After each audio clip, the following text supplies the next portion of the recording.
Hello बड़े friends, कैसे हैं आप सभी। दोस्तों, हम अपने कॉस्टिंग के सब्जेक्ट को स्टार्ट कर रहे हैं और इससे रिलेटेड मैंने सारी बातें आपको पिछले वीडियो में शेयर कर दी थी। आप जाके देख लेना विघ्नहर्ता कॉस्टिंग बैच के बारे में। उसमें मैंने सारी डिटेल शेयर कर दी है। इसमें हम सिर्फ स्टडी करेंगे एंड नॉलेज स्टडी करेंगे। देखिए, मैक्सिमम क्या होता है, जब भी कोई स्टूडेंट प्रिपेयर करता है एग्ज़ाम के लिए, तो उसको पता होता है कि थ्योरी भी आएगी, प्रैक्टिकल भी आएगी, लेकिन वो थ्योरी को 90% चांसेस है कि वो इग्नोर करके चलता है। सिर्फ प्रैक्टिकल फॉर्मूले एंड क्वेश्चंस, थ्योरी को इग्नोर करते हुए चलता है, और एग्ज़ाम से एक दिन पहले वो ये सोचता है कि काश थ्योरी पढ़ ली होती। तो हम इस बैच के दौरान सारी जितने भी टॉपिक्स हैं सबको इक्वल इंपॉर्टेंस देंगे, इक्वल वे में पढ़ेंगे। क्योंकि इस बार जब आप एग्ज़ाम दे कॉस्टिंग का मेरे साथ पढ़ने के बाद, तो आपके दिमाग में ये होना चाहिए कि मैं कौन सा क्वेश्चन छोड़ना चाहता हूँ, ये मेरी चॉइस होनी चाहिए। एग्जाम के प्रेशर में, क्वेश्चन पेपर के प्रेशर में हम क्वेश्चन को छोड़े कि यार ये आता है, ये नहीं आता है, जो अच्छा है वो कर लेते, जो नहीं आता वो छोड़ देते। नहीं, मैं चाहता हूँ कि आपके अंदर इतनी कैपेबिलिटी हो कि मैं डिसाइड करूँ। इट मीन्स आप डिसाइड करें एग्जाम के दौरान कि आपको कौन सा क्वेश्चन छोड़ना है। तो हम हर एक पॉइंट को इक्वल वेटेज देने वाले हैं। ओके, तो सबसे पहले अपने सब्जेक्ट के स्टार्ट करने के लिए, वीडियो को स्टार्ट करने के लिए सबसे पहले हम भगवान का नाम लेंगे।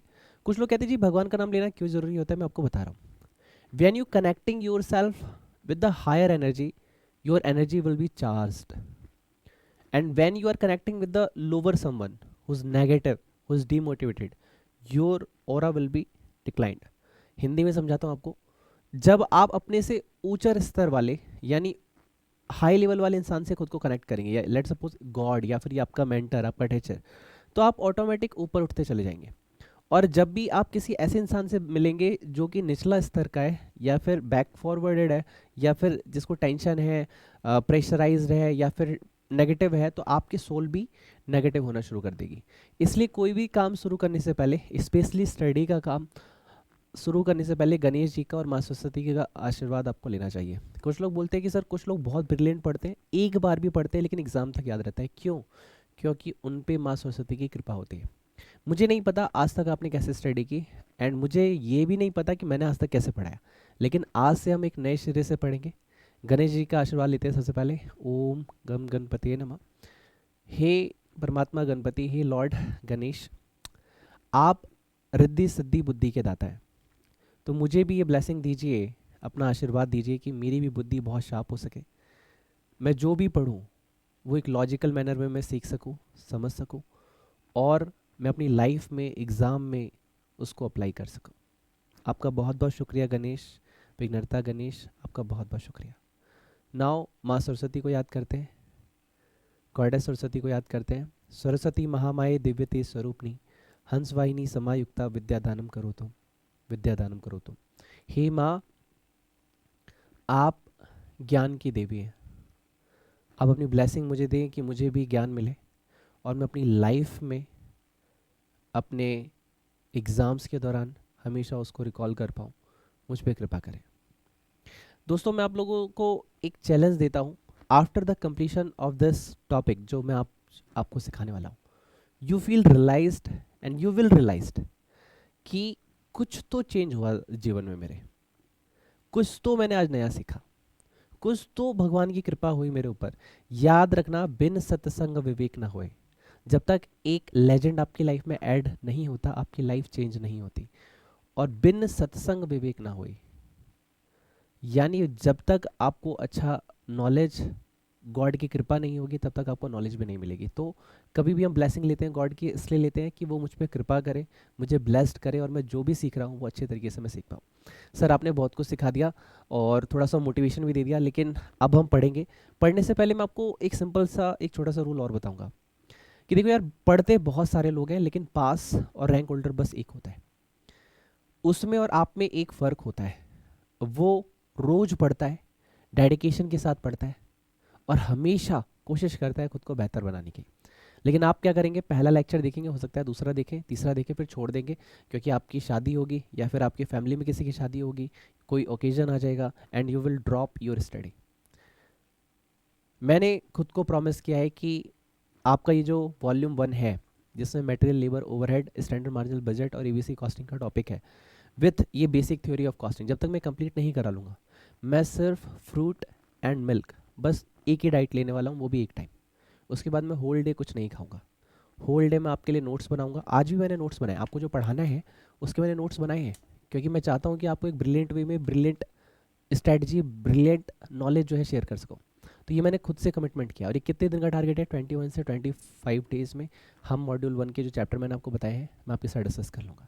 तो आप भी अपने आप से कमिटमेंट कीजिए कि मैं पढ़ना शुरू कर रहा हूँ, और अपना एक अफर्मेशन सेट कीजिए, I am all India rank 1, I score 90+ in costing, God always helping me, thanks God, thanks my teacher, thanks my parents. ये अफर्मेशन ऑलवेज रिपीट कीजिए when ever you start studying, जब भी आप study start करते हैं। और अपना देखो यार, जिस चीज़ को आप टाइम दोगे वो चीज़ आपकी लाइफ में ग्रो होकर आपको मिलेगी। तो सिंपल सा तरीका है, आप अपनी लाइफ में किस चीज़ को टाइम दे रहे हो। दोस्तों को टाइम दोगे, दोस्त बढ़ते जाएंगे। गर्लफ्रेंड को टाइम दोगे, गर्लफ्रेंड बढ़ती जाएगी। आप किस चीज़ को टाइम दे रहे हो? आप इन्वेस्टमेंट कर रहे हो, इनकम बढ़ती जाएगी। आप नॉलेज को टाइम दे रहे हो, मार्क्स बढ़ते जाएंगे। डिसाइड योर सेल्फ, आपको क्या चाहिए। मैं चाहता हूँ आप शिद्दत से पढ़ें ताकि आपके पेरेंट्स को अच्छा वाला प्राउड फील हो। चलिए, बहुत सारी बातें कर ली, ऐसा हम हर सेशन में नहीं करेंगे। हर सेशन में भगवान का नाम लेंगे, टॉपिक स्टार्ट करेंगे। ओके, चलिए, पहला सेशन है इसलिए थोड़ा सा मैंने टाइम लिया। बात करते हैं सबसे पहले चैप्टर की, हम क्या डिस्कस करने जा रहे हैं। तो देखिए, मैं आपके साथ बेसिक थ्योरी जो है वो डिस्कस करने जा रहा हूँ। चैप्टर का नाम है बेसिक थ्योरी। इंडेक्स में आप जाके लिख लेंगे बेसिक थ्योरी। सर, जैसे क्लास में लिखा जाता है वैसे ही मैं आपको लिखवाऊंगा। मैं ये मान के चल रहा हूँ कि मैं एक पेड क्लासेस दे रहा हूँ जिसकी फ़ीस 11,000 रुपीज़ है। ये मैं आपके साथ शेयर कर रहा हूँ। आप भी ये सोच के चलिएगा कि आपने मुझे 11,000 पे किए हैं और उस बेसिस पे आप पढ़ रहे हैं। सर, हमने तो आपको कुछ भी पे नहीं किया। चलो ठीक है, जब हो आप पे कर देना, कुछ भी डोनेशन अपने हिसाब से कर देना, नो इशू, ठीक है। लेकिन अभी ये मान के चलिए आप ऐसा कर रहे हैं, क्योंकि जब रिलेशन बनता है ना तो कुछ कंसिडरेशन होना चाहिए। तो आप मुझे अपना टाइम दीजिए, 11,000 इक्विवेलेंट्स, और मैं आपको टाइम दे रहा हूँ। मैं ये मान के चल रहा हूँ मैं 1,000 स्टूडेंट्स को टीच करने वाला हूँ। 1,000 स्टूडेंट्स जो पढ़ेंगे वो पास होंगे, और 1,000 स्टूडेंट्स जो मुझे अपना टेस्ट सबमिट करेंगे, वो सभी स्टूडेंट्स के लिए मैं प्रे करता हूँ कि वो पास हो जाए। तो आप ये सोचिए कि आपने मुझे फीस दी है, ठीक है। उस बेसिस आप अच्छा सीख पाएंगे। देखिए, बेसिक थ्योरी क्या है, आपकी कुछ थ्योरी एडवांस की भी है, वो मैं लास्ट जब आपका पूरा सिलेबस कंप्लीट हो जाएगा वो सिखाऊंगा। बेसिक थ्योरी वो कि ये हर चैप्टर में कहीं ना कहीं यूज होने वाली है, इसलिए मैं आपको डिस्कस करके दे रहा हूँ। सबसे पहले हम बात करेंगे इसके इंट्रो की। इंट्रो इंट्रो क्या कहता है कि सर आप ये टॉपिक पढ़ क्यों रहे हैं और आप ये टॉपिक पढ़ा क्यों रहे हैं। तो देखिए, एक भैया है माइकल ई पोर्टर। क्या नाम है? Michael E porter. आपका एक सब्जेक्ट है स्ट्रेटेजिक मैनेजमेंट, ये आप सीखेंगे, ग्रुप 2 में है। पहले वो ESSM हुआ करता था, लेकिन अब न्यू स्कीम में वो FM and SM strategic management होने वाला है। तो SM में एक टॉपिक आएगा माइकल ई पोर्टर के बारे में। ये कहते हैं कि देखो, अगर आपको मार्केट को लीड करना है, अगर आपको कैसा भी बिजनेस है, लेट्स सपोज आप कोचिंग इंडस्ट्री में है, आप हॉस्पिटल्स में है, या फिर आप कॉमर्शियल जैसे जियो है आप, या फिर आप एप्पल कंपनी है, आपको 3 चीज़ों को फॉलो अप करना पड़ेगा। अगर 3 चीज़ें आप नहीं कर रहे हैं तो आप मार्केट में सर्वाइव नहीं कर सकते। जिसमें नंबर 1 जो आता है वो होता है आपका कॉस्ट लीडरशिप। हमारा पूरा कॉस्ट सब्जेक्ट ही कॉस्ट लीडरशिप के बेस पे चलता है। दूसरा आपको होता है डिफरेंशिएशन, लाइक एप्पल टेक्नोलॉजी, जो ये कहता है भाई we are the best, we producing the best product and we can charge the premium services, we can charge the premium prices for our customer because we are giving a unique thing to our customer. Differentiation. एक होता है focus on needs, मतलब हम cost भी देंगे और differentiation भी देंगे, लेकिन पूरे मार्केट को नहीं, एक स्पेशल ग्रुप को ओनली, एक स्पेशल ग्रुप को। जैसे मैं आपको एक एग्जांपल देता हूँ। अगर आप भगवान शिव को जानते होंगे तो आपको रुद्राक्ष वर्ड सुना होगा आपने। रुद्राक्ष में एक होता है 21 मुखी रुद्राक्ष, उसको कुबेर जी का रुद्राक्ष माना जाता है, जिसकी वैल्यू, जिसकी कॉस्ट 50 लाख रुपीज़ है। अगर आपको ओरिजिनल रुद्राक्ष मिल पाता है तो 50 लैक्स, अराउंड 40 to 50 लैक्स, ये आपको मिलेगा ही नहीं, और बहुत कम लोगों को मिलता है। और जिसको मिल जाता है माना जाता है कि वो ऑटोमेटिक उसके पास पैसे आने लग जाते हैं। सर आपके पास है? निजी नहीं है। एक एग्जांपल आपको दे रहा हूँ। तो जो उस इंडस्ट्री में है उसको सारे प्रोडक्ट्स नहीं बेचने, उसको सिर्फ रुद्राक्ष की ही यूनिट सेल करनी है, और ही इफ ही गॉट इट, उसको मिल गया तो अमीर बन जाता है।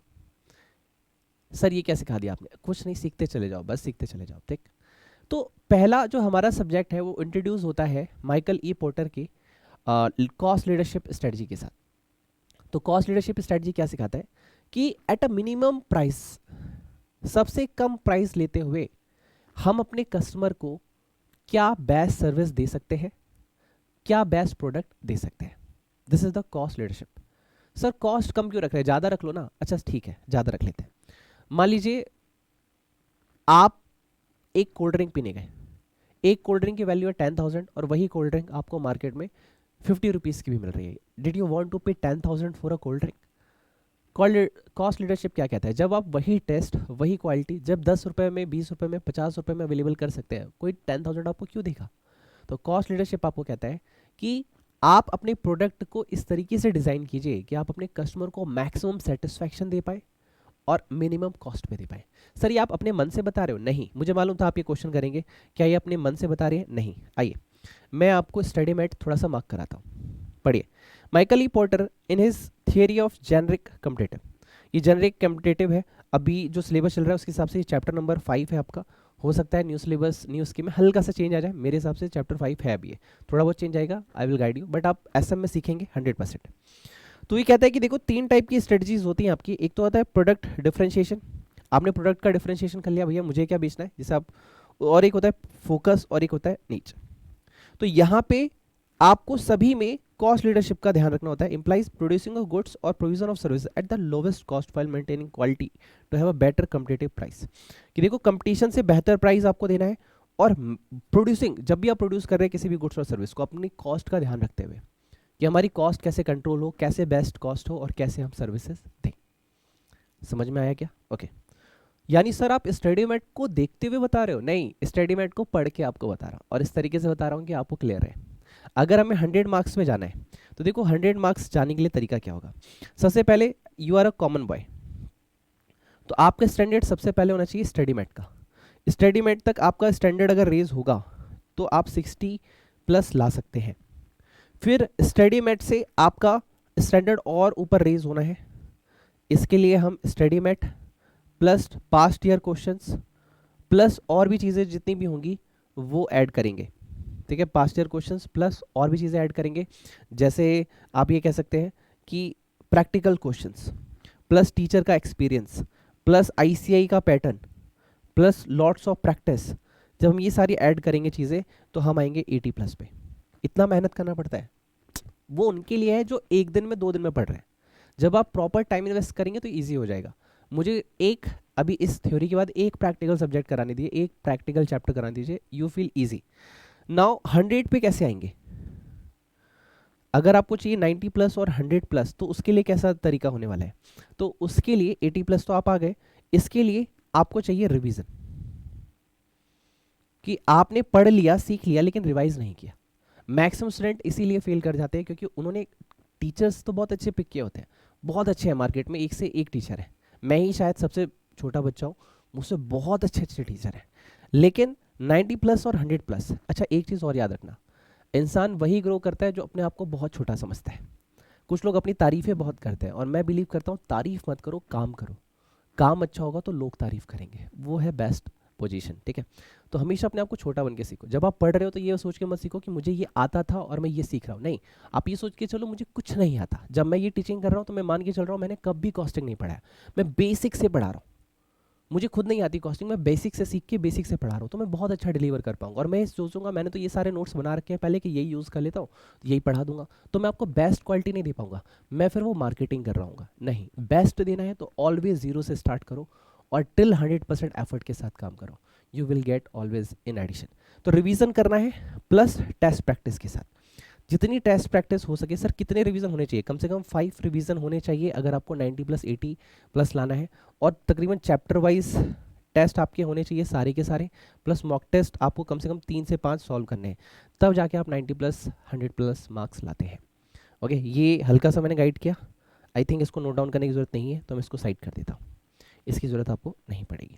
तो सर जो मैंने आपको इंट्रो बताया वो मैं आपको लिखवा देता हूँ एक बार, और लिखवा देता हूँ ताकि आप बाद में जब खुद से पढ़ें तो वो चीज़ें आपकी लाइफ में रहें। आइए लिखिए, ये स्क्रीन हमने जूम कर दी है ताकि कुछ लोग फ़ोन से देख रहे हो तो उन्हें दिक्कत ना हो। ओके चलिए लिखिए, as per Michael E Porter in his theory of generic competitive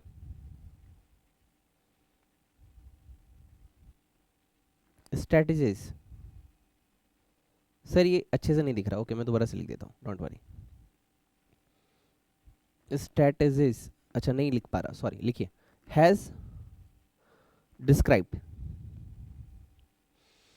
और क्या डिस्क्राइब्ड हुआ है जेनरिक कम्पिटेटिव स्ट्रेटजीज में? इसमें बताई गई है 3 टाइप की स्ट्रेटजीज।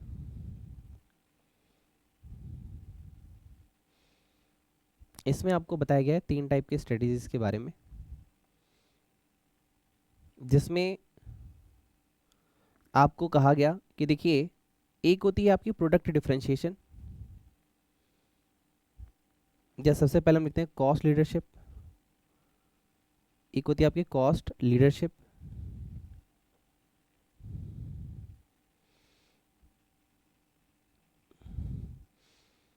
एक आपकी होती है डिफरेंशिएशन,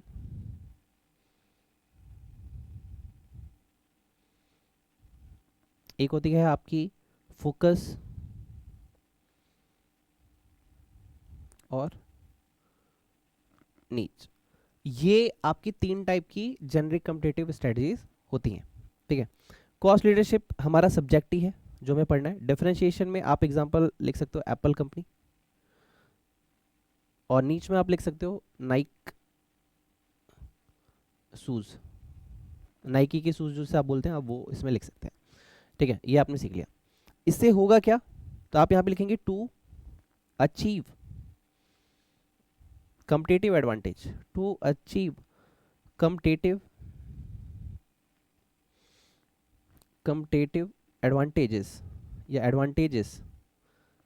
एडवांटेज इन इंडस्ट्री, ताकि आपको मार्केट में competitive एडवांटेज मिल सके, यानी मार्केट में कोई कुछ भी कर रहा हो, आपका धंधा चलता रहे।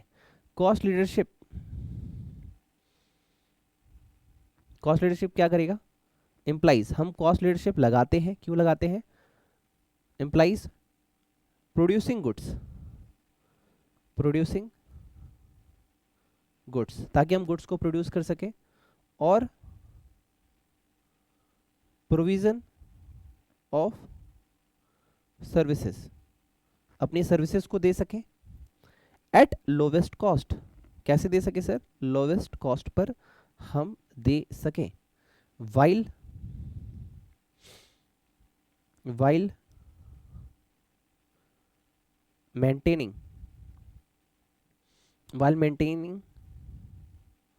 Quality to have better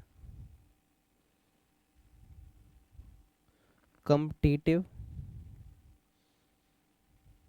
price. इसने क्या कहा आपसे कि देखिए हम ये क्यों कर रहे हैं, टू अचीव कम्पिटिटिव एडवांटेज, ताकि हमें कम्पिटिटिव एडवांटेज मिले इंडस्ट्री के अंदर।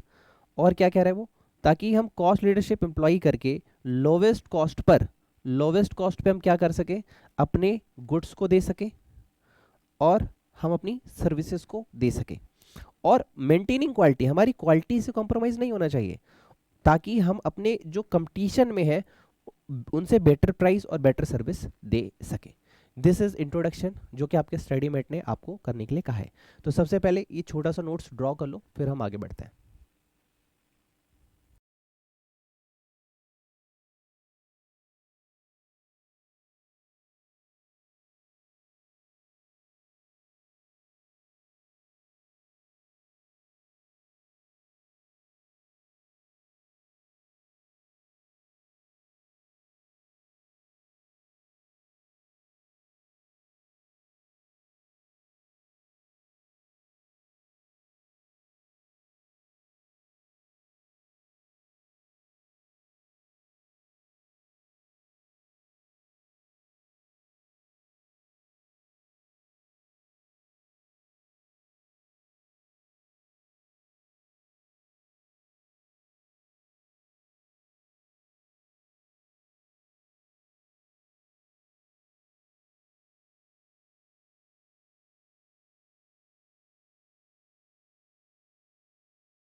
चलिए सर, आई होप आप लोगों ने लिखा हो। अब देखो एक बार रिवाइज करते हैं, हमने सीखा क्या? हमने ये सीखा कि हमारा स्टडी मेट ये चाहता है हमसे कि आप ये समझें कि आप ये सब्जेक्ट क्यों पढ़ रहे हैं। तो ये सब्जेक्ट हम इसलिए पढ़ रहे हैं ताकि हमें ये पता चले, क्या पता चले, कि आपके 3 लेवल होते हैं बिजनेस ऑर्गेनाइजेशन को कंडक्ट करने के। 3 लेवल होते हैं ताकि आप कम्पिटेटिव एडवांटेज में, देखो मार्केट में रोज नए प्लेयर्स आएंगे, रोज नए बिजनेस आएंगे, रोज नए लोग आएंगे जो सोचेंगे कि मैं आज का बाहुबली बन जाऊं, लेकिन हर कोई बन नहीं सकता। अगर आपके बिजनेस में ये 3 चीजें हैं तो you always win in your market. पहली चीज कॉस्ट लीडरशिप, दूसरा है डिफरेंशिएशन, थर्ड है फोकस। ओके, जिसे हम नीच भी बोलते हैं। तो डिफरेंशिएशन क्या कहता है? एप्पल वो कहता है कि भाई हम प्रीमियम दे रहे हैं और हम प्रीमियम चार्ज करेंगे। अब आपके पास एप्पल जैसी टेक्नोलॉजी है तो यू ऑलवेज विन। नेच, जिसमें मैंने आपको एग्जांपल एक और ऐड किया, नाइकी के शूज, वो ये कहता है कि देखो यार, हमको छोटे बच्चों को नहीं पहनाना, हमको बुजुर्ग लोग को नहीं पहनाना, हमको एथलीट लोग के लिए बनाना है। तो आप वहां पे काम कर रहे हैं। एक क्या होगा, कॉस्ट लीडरशिप, जो कि हमारा सब्जेक्ट ही है। वो ये क्या कहता है कि देखो मार्केट में बहुत सारे लोग आएंगे, लेकिन आपका बिजनेस हमेशा चलता रहेगा अगर आप बेस्ट क्वालिटी दे रहे हैं मिनिमम कॉस्ट पे। आपका प्रोडक्ट, आपका सर्विस अपनी क्वालिटी को मेंटेन रखते हुए अगर मिनिमम कॉस्ट पे डिलीवर हो रहा है तो आपका बिजनेस हमेशा चलता रहेगा। This is introduction of your subject. Okay, now अब हम लिखेंगे कॉन्सेप्ट नंबर 1। कॉन्सेप्ट नंबर 1 हम लिखने वाले हैं। आइए देखिए, कॉन्सेप्ट नंबर 1, इसका नाम है basic terms. Basic terms, basic terms में सबसे पहले हम बात करेंगे आपकी कॉस्ट की। ये कॉस्ट है क्या? आपने कॉस्ट एडवांटेज तो पढ़ा दिया, लेकिन कॉस्ट क्या कहेंगे आप? मैं आपको एक बेसिक एग्जांपल देता हूँ। लेट सपोज आपने ये लेक्चर्स 11,000 के बाय किए, बट ये पूरे लेक्चर्स यूट्यूब पे फ्री आने वाले हैं। सो ये मैं सोचना मैं प्रमोशन कर रहा हूँ, I am just guiding. Okay, तो मान लीजिए आपने 11,000 की कोर्स बाय किए। अब 11,000 के आपने कोर्स बाय किए, तो जिसमें मान लीजिए आपको 2 से 3 हज़ार की आपको बुक्स मिली। ओके, उसके अंदर आपको डिलीवरी चार्जेस भी टीचर ने ऐड किया, तो टोटल मिला के हो गया 5 से 6 हज़ार। 4 से 5 हज़ार टीचर की अपनी सर्विस, टोटल हो गया 11,000। अब आप ये बताइए आपने किसके लिए पे किया था? सर मैंने तो होल 11,000 पे किया, जिसके अंदर टीचर को अभी जीएसटी भी पे करना है, ठीक है? तो उसके सारे खर्चे जो है वो 11,000 में आपसे चार्ज करते हैं। तो कॉस्ट है क्या? यानी मेरे पॉकेट से कितना गया, ये है मेरी कॉस्ट। सर आप कई बार शोरूम जाते हैं, शोरूम में आपने देखा दीपावली ऑफर में 1 लाख का आईफोन था, लेकिन वो 80,000 का मिल रहा था। जैसे बिग बिलियन डेज या फिर ऐसी कोई सेल्स अमेजोन वगैरह पे चलती है, आती है दीपावली के आसपास 1 आध महीने पहले, तो उसमें क्या होता है, वो आपको 10,000 20,000 रुपये सस्ता पड़ता है। तो एमआरपी है 99,000, लेकिन आपको मिल रहा है 79, तो 20,000 का डिस्काउंट। अब आपकी कॉस्ट कितनी है? 1 लाख और 80,000। सर 80,000। तो कॉस्ट क्या है? वो एक्सपेंडिचर जो मेरी जेब से खर्च हुआ, ध्यान सुनेगा, वो एक्सपेंडिचर जो मेरी जेब से खर्च हुआ किसी भी प्रोडक्ट के लिए, सर्विस के लिए, जो कि मुझे मिल रहा है, वो मेरी कॉस्ट है। तो कॉस्ट क्या है? कई बार एक्सचेंज ऑफ गुड्स भी हमारी कॉस्ट होती है। जैसे जैसे कई बार होता है कि एग्जाम्पल देता हूँ, दीपावली का एग्जाम्पल देता हूँ, बहुत अच्छा। लेट सपोज आपकी मम्मी, लेट सपोज रसगुल्ले बहुत अच्छे बनाती हैं, और आपकी जो पड़ोस वाली आंटी है वो साउथ इंडियन है और इडली डोसा बहुत अच्छा बनाती है। तो कभी कभार आपकी मम्मी रसगुल्ले बनाती है तो उनको भिजवा देती है 4-5, वो कभी बनाते तो आपको देते हैं। तो क्या ये फ्री में हुआ? नहीं। वही साउथ इंडियन आंटी क्यों पूरे आपके जितने भी फ्लैट्स है सब में क्यों नहीं सर्व कर देती सोसाइटी में? नहीं, वो सिर्फ आपकी मम्मी को ही कर रही है, क्योंकि he receiving cost, he receiving consideration with each other. मतलब समझ रहे हैं आप? यानी मैंने पैसे दिए, कई बार मैं पैसे की जगह कोई गुड्स या सर्विस देता हूँ जिसके बदले में मुझे कुछ मिलता है, ये भी मेरे लिए कॉस्ट है। जैसे एग्जाम्पल, जैसे आप छोटे होंगे तो कुछ अंकल वगैरह आपके घर पे गेस्ट आते हैं, वो आपको 100 रुपये देते, बोलते बेटा जाओ कोल्ड ड्रिंक ले आओ। 90 रुपये कोल्ड ड्रिंक है, 10 रुपये बचते, बोलते 10 रुपये तू रख ले। वो फ्री नहीं था, तुम जो आए और गए उसके बदले में तुमने जो अपना टाइम दिया वो कॉस्ट का पार्ट था। समझो इस चीज़ को। तो कॉस्ट क्या है? जो तुम्हारा टाइम डिवोट हो रहा है, जो तुम गुड्स दे रहे हो, जो तुम सर्विस दे रहे हो, जो तुम कुछ ना कुछ दे रहे हो, उसके बदले में जो तुम्हें मिल रहा है वो तुम्हारे लिए तुम्हारी कॉस्ट है। सर आपने तो बहुत सिंपल करके बता दिया, या सिंपल सब्जेक्ट है यार, हमने इतना इसको टफ कर रखा है ना। सर ये हम क्यों सीख रहे हैं? एक एग्जांपल और देता हूँ आपको। एक वर्ड होता है राम, 2 शब्दों का नाम, लेकिन कहते हैं जो राम नाम ले लेता है ना उसका नाम तर जाता है, उसका लाइफ जो है वो सक्सेसफुल हो जाती है। तो तुम्हें बेसिक थ्योरी सीखनी नहीं होती। सर कॉस्ट मैं सीख के क्या करूँगा? इसलिए सीखना है क्योंकि एग्जाम में क्या रिप्रेजेंट करोगे। याद रखना, पढ़ा हुआ उतना याद नहीं आता जितना लिखा हुआ याद आता है, समझा हुआ याद आता है। आज तुम इसे कर लो, लेक्चर के एंड में मैं सारे पॉइंट्स रिकॉल कराऊंगा, तुम्हें हर एक पॉइंट याद आएगा। और तुम मुझसे ये नहीं पूछोगे कि आज अगर एग्जाम हुआ और ये क्वेश्चन आज एग्जाम में आया तो मैं क्या लिखूंगा, क्योंकि मैंने आपके सबकॉन्शियस माइंड में इसको फिट कर दिया। अब आप इसे भूलेंगे नहीं अगर आपने इसे थोड़ा थोड़ा रिवीजन देते रहा। बट आप नहीं देंगे, डोंट वरी, मैं आपसे दिलवाऊंगा। मैं आपसे हर एक वो चीज़ कराऊंगा जिससे आपके मार्क्स 90+ आएंगे। I will try my best. मैं अपना 100% दे रहा हूँ, तुम अपना 100% दो, टोटल मिलके हो जाएगा 200%। आई से 50% भी रिजल्ट देगा ना तो भी 100% है भाई, पास तो होना ही है। ओके, चलिए बात करते हैं कॉस्ट की। कॉस्ट क्या है? आइए मैं इसको स्क्रीन जूम कर रहा हूँ, लिखिए कॉस्ट क्या है मेरे दोस्त। Cost, cost is the amount. Cost क्या है? अमाउंट है ऑफ रिसोर्सेस गिवन अप, जो भी आप रिसोर्सेज दे रहे हैं उसके लिए। जैसे टीचर ने आपको बुक्स दी, अपना टाइम दिया, टेस्ट सीरीज दी और क्लासेस दी, तो उसने आपको रिसोर्स दिए in exchange of, in exchange of some goods और सर्विसेज। तो आप क्या समझ सकते हैं, आपने 11,000 पे किए और 11,000 के बदले में आपको जो बुक्स मिल रही है, जो कोर्स मिल रहा है, ठीक है, आपने जो भी रिसीव किया वो सब आपके लिए आपकी कॉस्ट है in exchange of 11,000। Okay, now एक पॉइंट और लिखेंगे यहाँ पे, it may be, it may be expressed, आप इसको बता सकते हैं as a noun, as a noun as well as verb. आप कॉस्ट को वर्ब और नाउन, क्रिया और संज्ञा, वर्ब और नाउन दोनों टाइप से एक्सप्रेस कर सकते हैं, as a noun and as a verb. Sir कैसे होता है, आइए मैं सिखाता हूँ आपको। लिखिएगा, मेरे साथ लिखिएगा, मैं आपको एक्सप्लेन करूंगा, don't worry.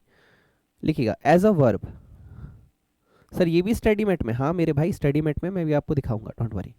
As a verb, it can be defined, it can be defined as the amount of expenditure, it can be defined as the amount of expenditure actual or notional incurred on or attributable to a specified article, product और activity, और activity. अब as a verb लिख लीजिए, फिर मैं explain करूंगा। As a verb, अच्छा verb तो हो ही गया ना, ये ऊपर वाला था नाउन, यहाँ पे इसको चेंज करिएगा, यहाँ पे लिखिएगा नाउन, एज अ नाउन, ठीक है, ऊपर वाला नाउन था, वर्ब हम लिख रहे हैं अब as a verb. As a verb, as a verb क्या है? It can be as an action to ascertain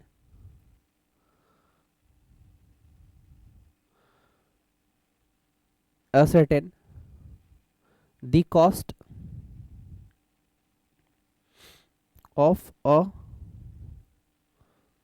specified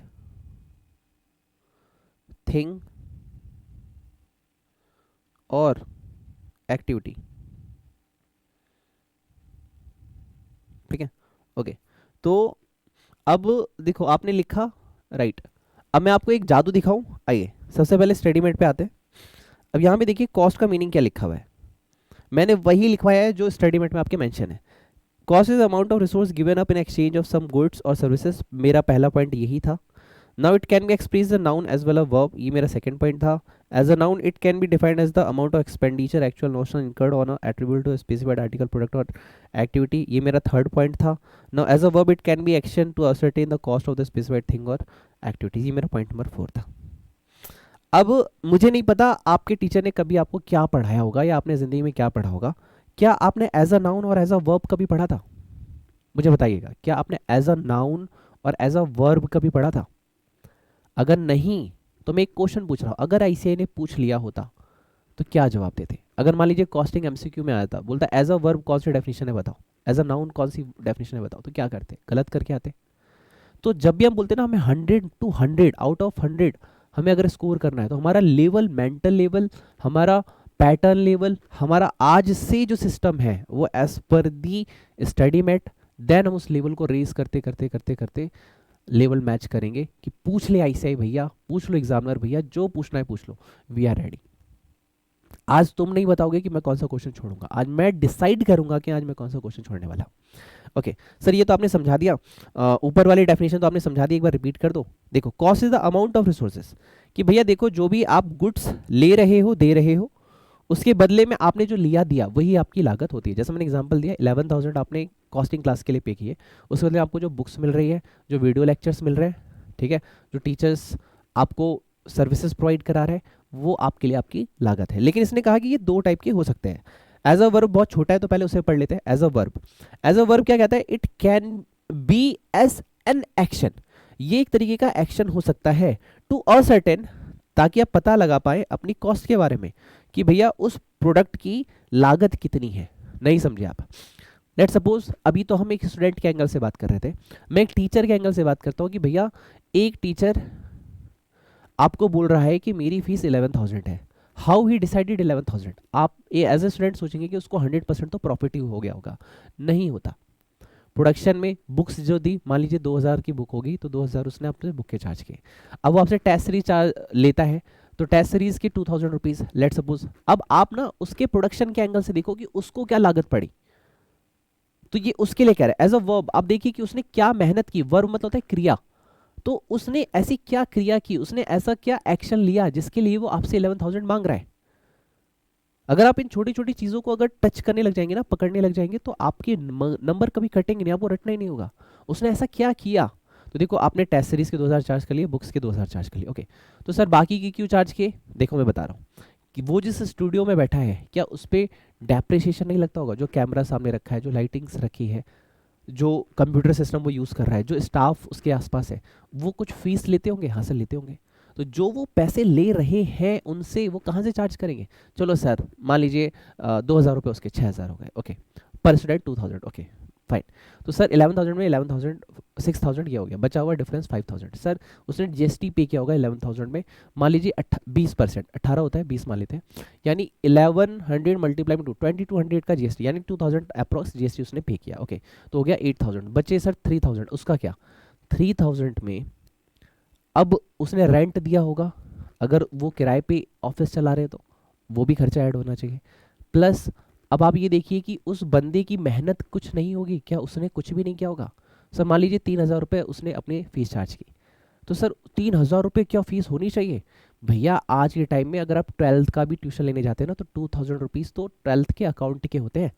अगर उसने आपको कॉस्ट भी पढ़ाई है तो 3,000 रुपये ले लिए तो कौन सा होता है?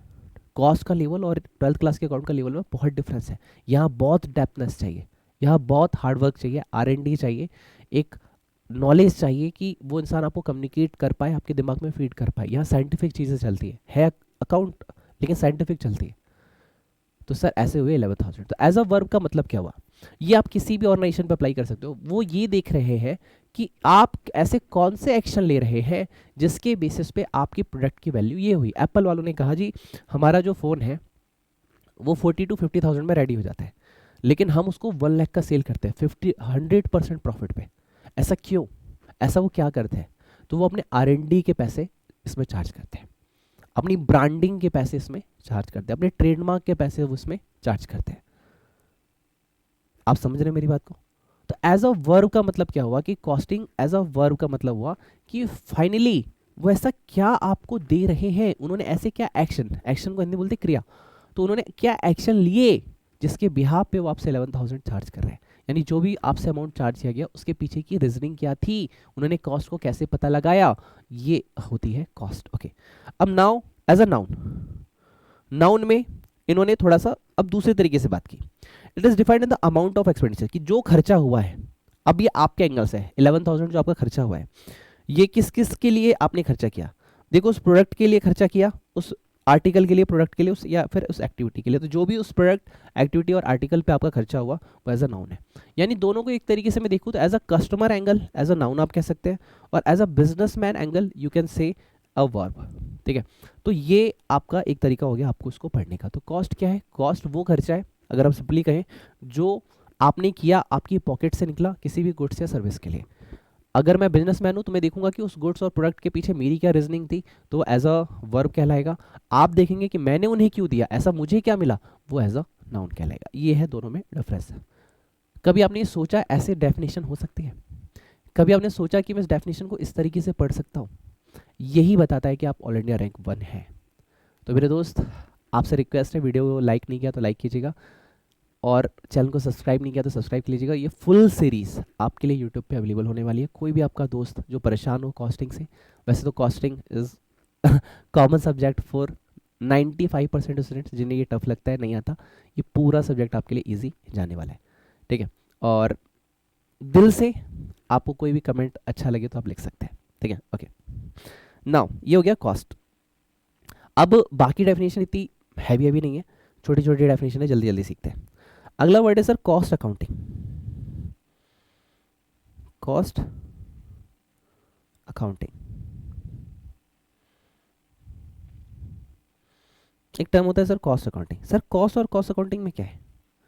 ये आपने बोला कि मेरे 11,000 रुपीज़ लगे, एज अ बिजनेसमैन आपने बताया, लेकिन कैसे?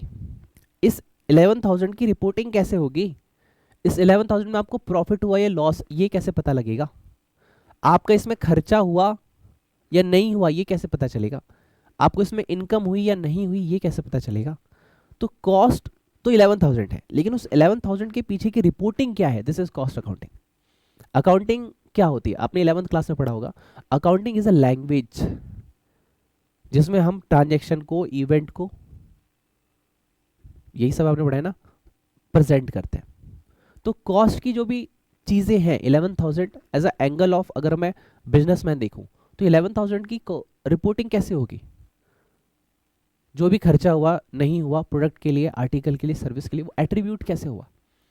आपने कैसे मान लिया कि पर स्टूडेंट 11,000 ही चार्ज करना चाहिए, आईफोन की वैल्यू 1 लाख ही होना चाहिए, कैसे आपने डिसाइड किया? इसकी रिपोर्टिंग क्या है? This is cost accounting. मैं आपको एक बार लिखवाता हूँ, फिर मैं इसको और इजी करके आपको समझाऊंगा। आइए लिखिए, मेरे साथ लिखिए। Cost accounting, the process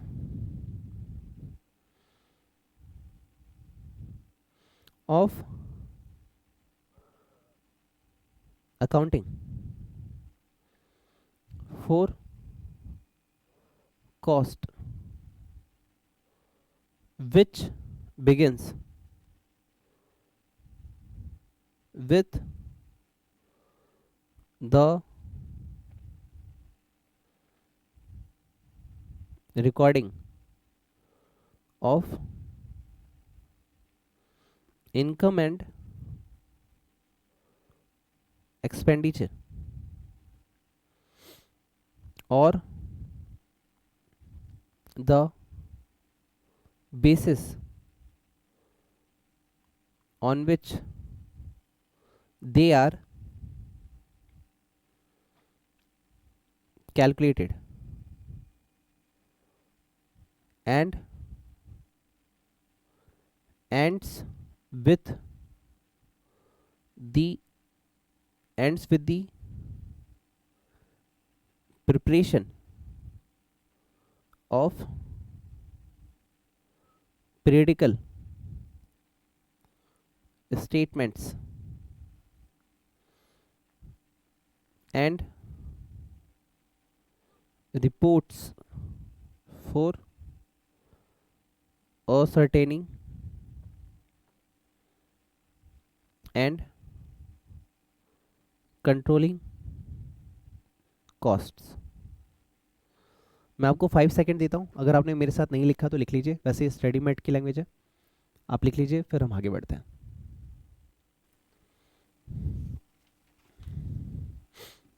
sir अभी कितना सिखाओगे? 2 डेफिनेशन और सिखाऊंगा, फिर आज की क्लास में 2 डेफिनेशन और, प्लीज़। भैया ऑल इंडिया रैंक 1 लानी है आपको, मेहनत तो करनी पड़ेगी ना, ठीक है। Okay, now I am starting to discussing the topic. सबसे पहले मार्क कर लेते हैं स्टडी मेट में आपने ये पढ़ा कि नहीं पढ़ा। देखिए, कॉस्ट अकाउंटिंग। कॉस्ट अकाउंटिंग क्या है? Cost accounting is defined the process of accounting for cost which begins with the recording of the income and expenditure or the basis on which they are calculated and ends with the preparation of periodical statement and report for ascertaining and controlling cost। Sir आप तो पूरा study met लिखवा रहे हो, number चाहिए, वही number चाहिए जो आईसीआई से पूरे मिलते हैं 100 आउट ऑफ 100। हाँ, तो उसके लेवल पे जाना पड़ेगा ना, पहले उसके लेवल पे जाओ, फिर उसके लेवल से ऊपर जाओ कि अब तू पूछ ले भाई जो पूछना है, पहले उनके लेवल पे जाओ, ठीक है। कॉस्ट अकाउंटिंग क्या है? आइए, द प्रोसेस ऑफ अकाउंटिंग, ये एक प्रोसेस है। सबसे पहली बात तो कॉस्ट अकाउंटिंग क्या है? एक प्रोसेस है ऑफ अकाउंटिंग, मतलब अकाउंटिंग की एक प्रोसेस है। पहला पॉइंट आपको कैसे माइंड में याद रखना है कि अकाउंटिंग की वो प्रोसेस जिसमें हम रिकॉर्डिंग करेंगे किस चीज की, कि इनकम हो रहा है या खर्चा हो रहा है, recording of income and expenditure, कि ये अकाउंटिंग की वो प्रोसेस है, ध्यान से सुनिएगा, ये अकाउंटिंग की वो प्रोसेस है कि इनकम हो रहा है या खर्चा हो रहा है। पता कैसे लगाओगे? ठीक है, जिसकी शुरुआत होती है, यानी अकाउंटिंग इज अ प्रोसेस जो कि बिगिन करता है। कैसे बिगिन होगा? जिसकी शुरुआत क्या होगी, मतलब पहला क्वेश्चन दिमाग में यही होगा कि जो हम कैलकुलेशन कर रहे हैं हमें पता लगाना है कि प्रॉफिट हुआ या लॉस हुआ, या फिर इनकम हुआ या एक्सपेंडिचर हुआ, इनकम हो रहा है या खर्चा हो रहा है, या फिर दी बेसिस, इसमें हम बेस लेंगे on which they are calculated, कि वो कैलकुलेटेड कैसे हुए। यानी अगर आप बोल रहे हो इनकम हुई है तो कैसे, उसके पीछे की वजह बताओ, बेसिस क्या है, किस वजह से हुआ, और अगर खर्चा हुआ है, लॉस हुआ है, तो किस बेसिस पे हुआ है वो हमें बताओ। एंड और ये खत्म होता है, ये है देखो, ये है बिगिन। ये अभी तक आपने क्या देखा? बिगन। बिगन में आपने क्या देखा? बिगन में आपने देखा इनकम हो रहा है, एक्सपेंडिचर हो रहा है। देखो मैंने कैसे ब्रेक किया, पूरी डेफिनेशन देख रहे हो, मैंने ब्रेक कर दिया आपके लिए। अब आपके दिमाग में ये जा रहा होगा, लिटली यू फील कि हाँ यार सर ने तो ऐसे बताया यार, पूरा समझ में आ गया यार, पहले तो मेरे को समझ ही नहीं आ रहा था। अब आप इंग्लिश मीडियम में, हिंदी मीडियम, फर्क नहीं पड़ता, आप पढ़ना चाहते हैं और पास होना चाहते हैं, मेरे लिए ये जरूरी है। तो बिगिन किससे हुआ कि भैया इनकम है या एक्सपेंडिचर है, इसका बेस क्या है, कहां से आप कह रहे हो कि इनकम हुई और कहां से आप कह रहे हो एक्सपेंडिचर हुई, ये बिगिनिंग। और एंड किस पे होगा? एंड विद द प्रिपरेशन, आप प्रिपेयर करेंगे पीरियडिकल स्टेटमेंट्स को और रिपोर्ट्स को, और पता लगाएंगे कि कंट्रोलिंग कॉस्ट, आपने कॉस्ट को कंट्रोल करने की कोशिश की थी क्या नहीं। यानी अगर जो खर्चा 10 रुपए में हो सकता था, कहीं आपने उसके लिए 12 तो नहीं कर दिए। अगर आप 10 के खर्चे को 8 में कर सकते थे तो आपने 8 में किया कि नहीं किया। ये आपका पहला काम हो गया एंड के लिए। दूसरा काम, आप फाइनेंशियल स्टेटमेंट्स बनाएंगे और रिपोर्टिंग करेंगे। यानी इसमें ओवरऑल मैं कहूं तो कॉस्ट अकाउंटिंग में हो गई 5 चीज़ें। पहला है स्टार्ट। स्टार्ट में आपको 2 बातें एक साथ देखनी है, इनकम हुआ तो उसका बेस क्या था, एक्सपेंडिचर हुआ तो उसका बेस क्या था, पहला पॉइंट। एंड किस पे होगा? एंड होने के लिए आप यहाँ पे देखेंगे कि फाइनेंशियल स्टेटमेंट बनी कि नहीं बनी और रिपोर्टिंग हुई कि नहीं हुई। इसमें एक पॉइंट और ऐड हुआ कि आप कॉस्ट कंट्रोलिंग है या नहीं देखेंगे। Cost controlling is your theoretical topic, और एग्जाम में पूछने वाला cost control and cost reduction एक इंपॉर्टेंट टॉपिक है, जिसमें मैं आराम से 10 से 15 मिनट आपको दूंगा, और इस थ्योरी की जो हमारी डिस्कशन है इसी में ये आने वाला है। तो हम ही आपने क्या सीखा? आपने ये सीखा कि कॉस्ट अकाउंटिंग क्या है। कॉस्ट अकाउंटिंग एक प्रोसेस है अकाउंटिंग की, मतलब अकाउंटिंग की वो प्रोसेस जो कि शुरुआत होती है, अब मैं से अपने लैंग्वेज में बोल रहा हूँ, अकाउंटिंग की वो प्रोसेस जिसमें शुरुआत होती है ये पता लगाने से कि इनकम हुई तो किस बेस पे, एक्सपेंडिचर हुआ तो किस बेस पे। इसके बाद आपने क्या देखा? इसके बाद आपने देखा कि ये एंड होता है कि फाइनेंशियल स्टेटमेंट कैसे हुआ। पीरियडिकल स्टेटमेंट्स आप जाके देखते हैं कि अप्रैल की क्या था, मार्च का क्या था, जून का क्या था, जुलाई के पीरियडिकल स्टेटमेंट्स, एंड उसकी रिपोर्टिंग कैसे हुई। लास्ट में एक पॉइंट ऐड होता है कि कॉस्ट रिडक्शन, कॉस्ट कंट्रोलिंग जो था आपने किया था कि नहीं किया था। कॉस्ट कंट्रोलिंग क्या होता है कि अगर आपकी कॉस्ट 10 रुपए में हो सकती थी तो 10 रुपए के अंदर ही किया ना, आपने ज़्यादा तो नहीं किया। इस चीज़ को लेके सर ये तो हमारा लेक्चर 1 आवर का होने वाला है, कोई बात नहीं, सीखो यार, 2 छोटी छोटी बातें, 2 बातें और सिखाने दो, उसके बाद मैं आपकी छुट्टी कर दूंगा, ठीक है। ओके, थर्ड है मैनेजमेंट अकाउंटिंग।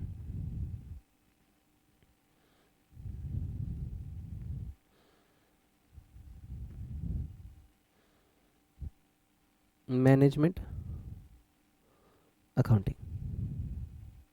मैनेजमेंट अकाउंटिंग क्या है? पहली चीज तो ये ऑर्गेनाइजेशन के अंदर की बात है। क्या है?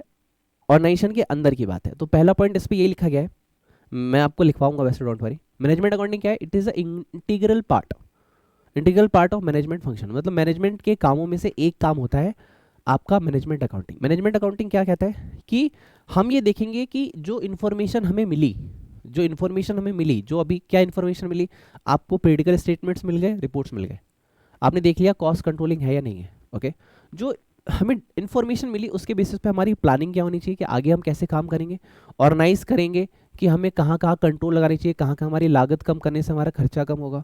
फिर हम डिसीजन मेकिंग लेंगे कि हाँ यार इस जगह पे ऐसे काम करने से ये वाला फायदा होता है, इस जगह से ऐसा नहीं किया इस वजह से नुकसान होता है। This is management accounting. आइए हम लिख लेते हैं इस चीज़ को। आइए लिखिए मेरे साथ। पहले आप लिखेंगे management accounting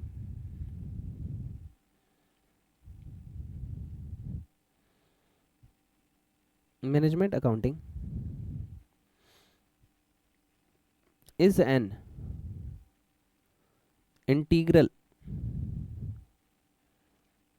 part of management functions. Integral part of management functions. Now second, it assists management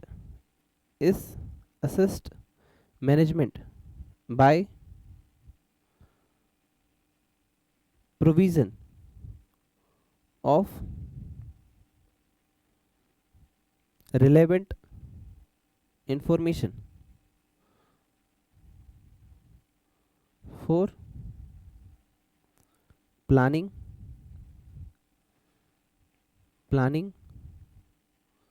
organizing, controlling,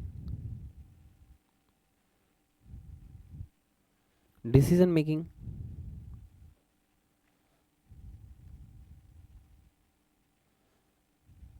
etc.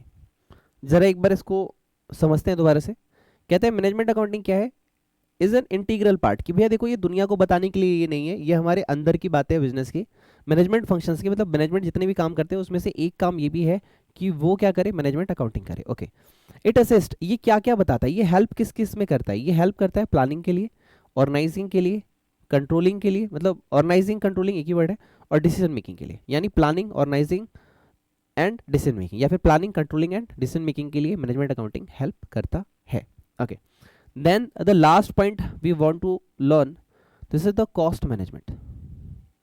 मैं आपको एक बार लिखवा देता हूँ, फिर मैं स्क्रीन नॉर्मल करके आपको समझा दूंगा, ठीक है?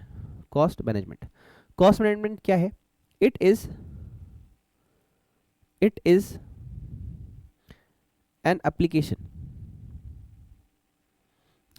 Application of management accounting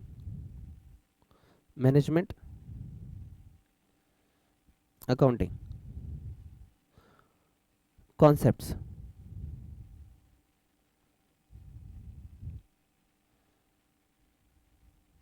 methods of collection, analysis and presentation of data to provide the information needed to plan, monitor and control cost. ये आज का हमारा लास्ट टॉपिक। अब मैं इसको एक बार समझाता हूँ, आप समझते समझते लिखेगा। इट इज़ एन एप्लीकेशन मतलब ये सॉफ्टवेयर की बात नहीं कर रहा, ये मतलब है कि आप पे कॉस्ट मैनेजमेंट में हम क्या कर रहे हैं, एप्लीकेशन मतलब हम इस पर लगा रहे हैं। क्या लगा रहे हैं? कॉस्ट मैनेजमेंट में हम लगाते हैं, क्या लगाते हैं? हम अकाउंटिंग कॉन्सेप्ट्स को लगाते हैं, हम मेथड्स ऑफ कलेक्शंस लगाते हैं कि किस कॉन्सेप्ट को कहाँ लगाना चाहिए, एनालाइज करते हैं हम यहाँ पे अकाउंटिंग कॉन्सेप्ट्स को हम लगाते हैं, मतलब एप्लीकेशन है क्या, मतलब हम क्या क्या लगा रहे हैं, हम अकाउंटिंग कॉन्सेप्ट लगा रहे हैं, हम एप्लीकेशन कर रहे हैं एनालिसिस का कि हमें कहाँ पे किस कॉन्सेप्ट को एनालाइज करके इसका मीनिंग क्या निकलता है, इंटरप्रिटेशन क्या निकलता है, हम इसमें प्रेजेंटेशंस को अप्लाई करते हैं, ठीक है। और क्या करते हैं प्रेजेंटेशन में, किस चीज़ का करते हैं, हम डाटा के प्रेजेंटेशन को यहाँ पे अप्लाई करते हैं। इससे होगा क्या, इससे हमें प्रोवाइड होगा, मतलब मिलेगा क्या, मिलेगा हमें वो इन्फॉर्मेशन मिलेगी जो कि हमें चाहिए। इन्फॉर्मेशन नीडेड मतलब हमें वो इन्फॉर्मेशन मिलेगी जो हमें चाहिए। उससे क्या होगा, हम प्लान कर पाएंगे, मॉनिटर कर पाएंगे एंड कॉस्ट को कंट्रोल कर पाएंगे। आइए मैं जूम करता हूँ। आइए ये नॉर्मल स्क्रीन हो गई, एक बार दोबारा समझते हैं कॉस्ट मैनेजमेंट क्या कह रहा है। कॉस्ट मैनेजमेंट क्या कह रहा है, इस डेफिनेशन को मैंने ब्रेक किया, अब इससे नए तरीके से समझ गए। कॉस्ट मैनेजमेंट कहता है कि भैया मैं अप्लाई करूंगा, क्या क्या अप्लाई करूंगा, तो मोरली एंड नॉर्मली दो चीज़ों को आपको समझना है। हम अकाउंटिंग कॉन्सेप्ट्स को अप्लाई करेंगे, हम एनालाइज करेंगे एंड हम प्रेजेंट करेंगे। हम तीन चीज़ों को यहाँ अप्लाई करने वाले हैं। क्या अप्लाई करोगे, आप अकाउंटिंग मेथड्स को अप्लाई करोगे, आप एनालाइज करोगे एंड आप प्रेजेंट पे ध्यान दोगे। इससे होगा क्या, हम इंफॉर्मेशन की प्रेजेंटेशन दे रहे हैं, यहाँ पे डाटा की प्रेजेंटेशन देंगे। इससे होगा क्या, हमें प्रोवाइड होगा, मतलब मिलेगा, क्या मिलेगा, इंफॉर्मेशन नीडेड, मतलब वो इंफॉर्मेशन मिलेगी जो हमें चाहिए। और कौन सी इंफॉर्मेशन चाहिए और क्यों चाहिए, ताकि हम प्लानिंग कर पाएँ, मॉनिटर कर पाएंगे एंड कॉस्ट को कंट्रोल कर पाए। ये आपको लग रहा होगा थोड़ा सा टेक्निकल वर्ड्स है, हाँ है, लेकिन ये हो सकता है अभी समझ में आए, लेकिन लेटर ऑन जब आपका सब्जेक्ट कंप्लीट होगा तो आपको समझ में आ जाएगा मैं क्या कहने की कोशिश कर रहा हूँ। तो सबसे पहले हम गणपति जी को नमस्कार करते हैं कि हे गणपति देवता, हे विघ्नहर्ता गणेश, आपकी वजह से आज का लेक्चर मुझे बहुत अच्छा समझ में आया और मैं इसको 1 से 2 बार 3 बार रिवाइज करूँगा ताकि मेरी बुद्धि में बैठे।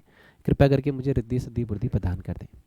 हे माँ सरस्वती, आपकी वजह से आज का लेक्चर मुझे सीखने के लिए मिला, मुझे इतना इससे टाइम दे पाया, आपकी बहुत बहुत कृपा हुई मुझ पर, ताकि ये ज्ञान, ये नॉलेज मैं प्राप्त कर पाया। आप सभी मुझे आशीर्वाद दें ताकि मैं अपनी लाइफ में, अपने एग्ज़ाम में इन चीज़ों को अप्लाई कर पाऊँ। इसी के साथ आज के सेशन को कंप्लीट हमने किया एंड आप लोगों से रिक्वेस्ट है, चैनल को सपोर्ट जरूर कीजिएगा, सब्सक्राइब नहीं किया तो सब्सक्राइब कीजिएगा। और कुछ भी आपको जो भी आज एक भी नया वर्ड सीखने के लिए मिला, माँ सरस्वती के लिए और गणेश जी के लिए कमेंट में ज़रूर लिखिएगा। एंड मैं अपनी प्रेयर के बाद आप सभी को गॉड ब्लेस यू बोलूँगा ताकि आप अपनी लाइफ में इन्हेंस कर पाएँ। और मैं विश करता हूँ कि जो भी स्टूडेंट ये देख रहा है वो ऑल ओवर इंडिया या ऑल इंडिया रैंक 1 स्कोर करे, क्योंकि हमारा टारगेट ही है 90+। 90+ में 10% क्यों, नॉर्मल लॉस। आप एक टॉपिक सीखेंगे मेरे साथ, नॉर्मल लॉस। नॉर्मल लॉस का मतलब क्या होता है, 10% किसी भी बिजनेस में ऑर्गेनाइजेशन में लॉस होता है, बट हम 100% करके जाएंगे। क्वेश्चन भी हम डिसाइड करेंगे कि हमें कौन सा छोड़ना है, कौन सा करना है। आपके जितने भी लेटेस्ट पेपर आए सारे सॉल्व करेंगे और हम देखेंगे कि क्या हमने इतना सीख लिया है कि हम टफ से टफ क्वेश्चन पेपर सॉल्व कर पा रहे हैं। ठीक है, लेक्चर जो है आपको इवनिंग टाइम में अराउंड 7 o'clock, 8 o'clock, 9 o'clock मिल जाया करेगा। और इन्फॉर्मेशन के लिए आप मुझे व्हाट्सएप पे कांटेक्ट कर सकते हैं। व्हाट्सएप पे कांटेक्ट करिएगा और कोई इन्फॉर्मेशन चाहिए जैसे बुक्स रिलेटेड या टेस्ट देना है उससे रिलेटेड, बट स्टडीज रिलेटेड आज लेक्चर में आपने क्या सीखा और उसमें कोई डाउट है तो आप मुझे व्हाट्सएप पे ही कमेंट कीजिएगा। Thank you, god bless you, take care, bye bye. मिलते हैं आपसे नेक्स्ट सेशन में।